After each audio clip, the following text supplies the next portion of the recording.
அன்னை தமிழ் உறவுகளுக்கு நெஞ்சார்ந்த திருக்குறள் வணக்கங்கள்.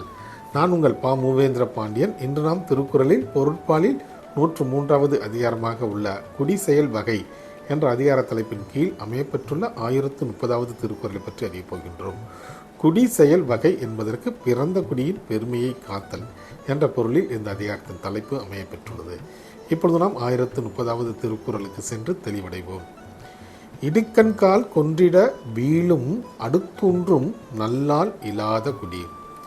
இடுக்கண்கால் கொன்றிட வீழும் அடுத்தூன்றும் நல்லால் இலாத குடி. இத்திருக்குறளுக்கான பொருள் என்னவென்பதை இப்போது நாம் காண்போம். துன்பம் வரும்போது அதனை தாங்கிக் கொள்வதற்கு நல்ல ஆண்மகன் இல்லாமல் போனால் துன்பம் என்ற கோடாரியால் அடியில் வெட்டுண்டு குடும்பம் அழிந்து போகும் என்பது இத்திருக்குறளுக்கான பொருளாகும். மீண்டும் பொருள்: துன்பம் வரும்போது அதனை தாங்கிக் கொள்வதற்கு நல்ல ஆண்மகன் இல்லாமல் போனால் துன்பம் என்ற கோடாரியால் அடியில் வெட்டுண்டு குடும்பம் அழிந்து போகும் என்பது இத்திருக்குறளுக்கான பொருளாகும். நாம் தோழர்களே, நாமும் நம் குடிமையை உயர்த்த பாடுபடுவோம். நன்றி, வணக்கம்.